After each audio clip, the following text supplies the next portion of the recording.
Unit 3 का हम important question कर रहे हैं।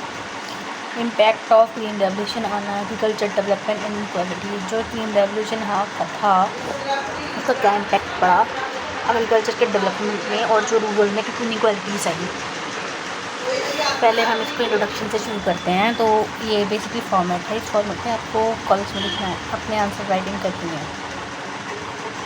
The green revolution India mark a major turning point in Indian agrarian development strategies में एक टर्निंग पॉइंट था जो कि इंट्रोड्यूस हुआ 1960s के मिड में, क्योंकि ताकि फूड शॉर्टेज को एड्रेस किया जा सके।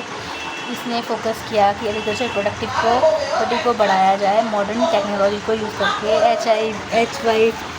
HYV सीड्स को यूज़ किया गया, इरिगेशन फर्टिलाइजेशन और मैकेनिज्म को, जो कि ये फेस क्रूशल था ताकि फूड सिक्योरिटी को अचीव किया जा सके।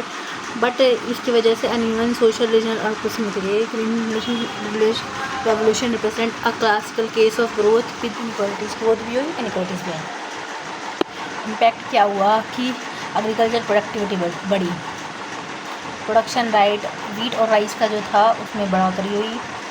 इंडिया फूड डिफेक्ट से फूड सरप्लस इकोनॉमी बन गया। नेशनल इनकम जो थी वो नेशनल फूड सिक्योरिटी इंश्योर हो गई 1980s तक। टेक्नोलॉजिकल मॉडर्नाइजेशन, जो टेक्नोलॉजी थी वो मॉडर्नाइज हो गई।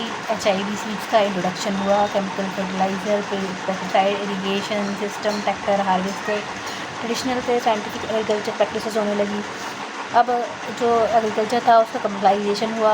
फार्मिंग जो था अब मार्केट ओरिएंटेड हो गया, rather than substance based. Increase aggregation with market price system के द्वारा बढ़ाई गई।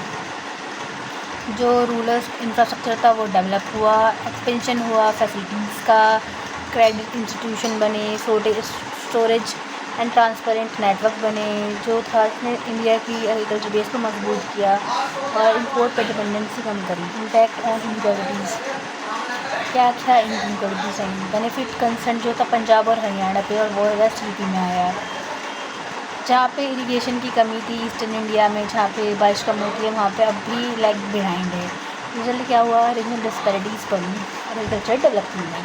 क्लास इनक्वालिटीज़ बढ़ी, जो लार्ज और मीडियम फार्मर्स थे उनको ज़्यादा बेनिफिट हुआ क्योंकि उनके पास क्या था, कैपिटल में पैसे थे, क्रेडिट की फैसिलिटी थी, उनके पास एबिलिटी थी कि वो टेक्नोलॉजी पे इन्वेस्ट कर सकें।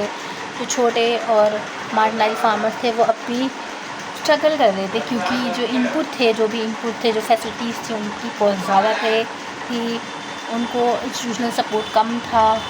रिजल्ट क्या हुआ, रिच और पुअर फार्मर्स के बीच गैप ज़्यादा हो गया। एग्रेरियन डिफरेंशिएशन हुआ, emergency of prosperous capitalist farmers बन गए and marginal farmer and landless labour बन गई। मैकेनाइजेशन ने रिड्यूस किया demand for labour in some areas में, बढ़ाया मिशन बढ़ गई। एनवायरमेंटल इनइक्वालिटीज़ आई, ओवर यूज़ हुआ फर्टिलाइज़र का, ग्राउंड वाटर का, जिसकी वजह से सोइल डिग्रेडेशन हुआ, वाटर डिप्रेशन हुआ, लॉन्ग टर्म सस्टेनेबिलिटी इशू बढ़ गए। Exclusion of marginal group exclude हो गए, निकल गए। जिनका 2 हेक्टर थी या 1 हेक्टर ज़मीन थी वो नई टेक्निक को अपना नहीं पाए। लैंडलेस लेबर को ज़्यादा बेनिफिट नहीं हुआ, डिस्ट्रीब्यूशन ऑफ बेनिफिट हुआ। ये इम्पॉर्टेंट है स्कॉलर्स के या थिंकर के कोर्स लिखना, इससे मार्क्स ज़्यादा अच्छे आते हैं। अशोक रुद्र कहते हैं कि जो ग्रीन रेवोल्यूशन है इनने इंटेंसिफाई किया, बढ़ाया क्लास डिफरेंशिएशन को रूरल एरिया में। उत्सा पत्नी कहती हैं, हाईलाइट करती हैं, जो टेक्निकल चेंज है उसकी वजह से अनइक्वल डिस्ट्रीब्यूशन ऑफ गेन हुआ, मतलब कुछ लोगों को ही गेन मिला। फेवरिंग लार्ज फार्मर्स, ये फेवर था लार्ज फार्मर्स के। अन्ना भरदन कहते हैं, वो जोर देते हैं कि इंस्टीट्यूशनल इनइक्वालिटीज़ आई like unequal land ownership by unequal outcome of data.